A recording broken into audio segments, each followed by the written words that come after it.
One of the greatest things you can do along the lines of teaching your installers or even the designers to leave a review is if you see a phone when you're at Mrs. Jones's house, right? Oh, Mrs. Jones, is that an iPhone or an Android? For some reason, people really love to talk about their phones and what kind they have and that kind of stuff.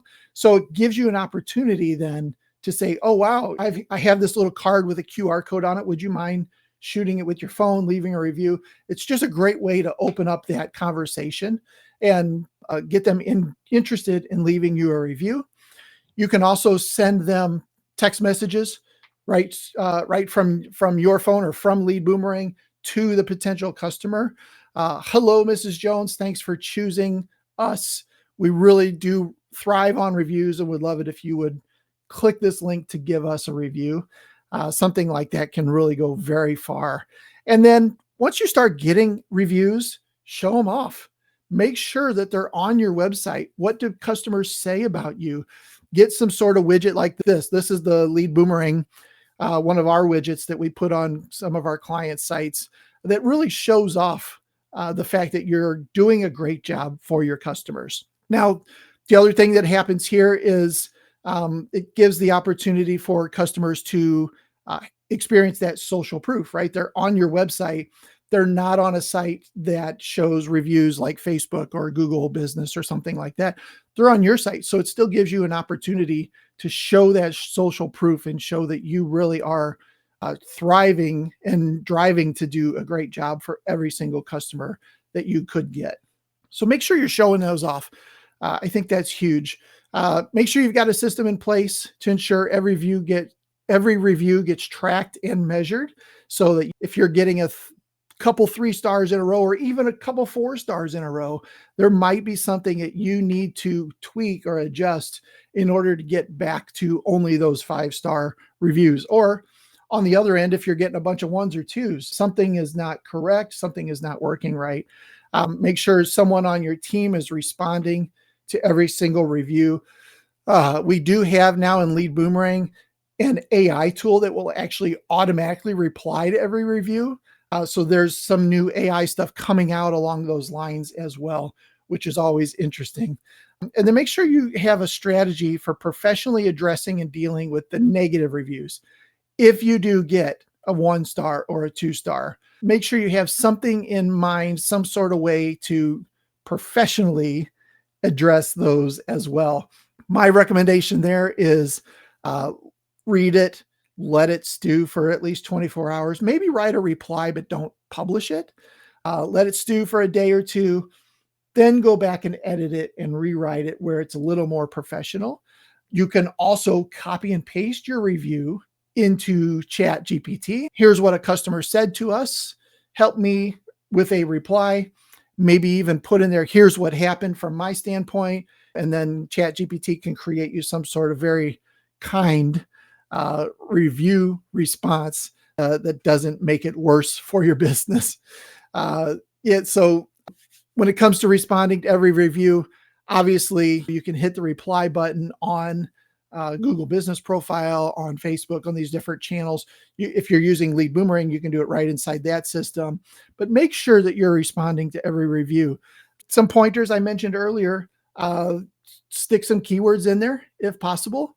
Also, if there was an installer or a designer mentioned, make sure to mention them again. It was really nice that you were able to build a beautiful looking living room with Diane, our installer or our designer.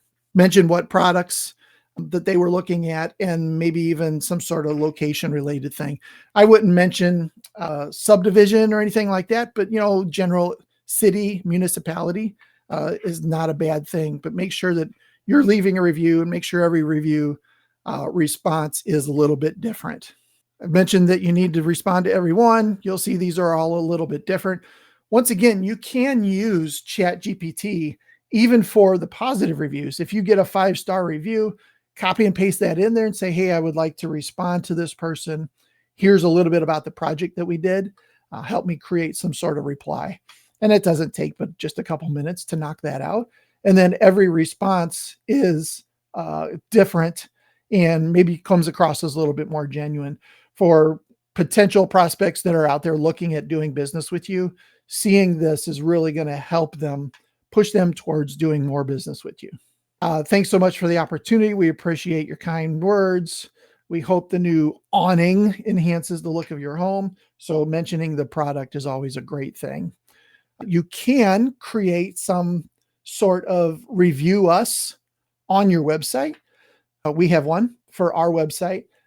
There's pros and cons to this. So if you have a link in your main navigation to review us, you might be inviting more negative reviews or people that haven't even done business with you, just being jerks and going in there and putting a 1-star review. So we tend not to tell people to do this. Or if you create some sort of a review us page on your site like this, make it a hidden page. So you can't just come to the website, click on a link and go to it, right? It's something that maybe you have emailed to customers, or you have texted to customers to leave your review. They go to your website, they click the 5 stars. That's fantastic. I would recommend you do not put it as a navigation link on your site for people to potentially go leave reviews because I don't know why, but people do that. A little bit crazy. As I mentioned, make sure that you have the different reviews that you have received out there. And if you want, put that little write a review button up there. I'd probably recommend not doing that, to be honest with you. Ask for reviews in your emails. So at the bottom of an email from me, you'll also see how did we do. This is something that you can add to your email. So if you're engaging with potential people, or maybe you just help somebody on the side and it's not a full install or those kinds of things, you could still get a review from it. This is definitely a great idea for getting additional eyeballs on your reviews. And then obviously consistent results. Make sure that you're getting reviews consistently. So always asking, always getting. Obviously that leads back to you need more leads in there in order to ask for reviews. It kind of drives itself. The more reviews you get, the more leads you'll probably get, assuming you get 5 stars, right?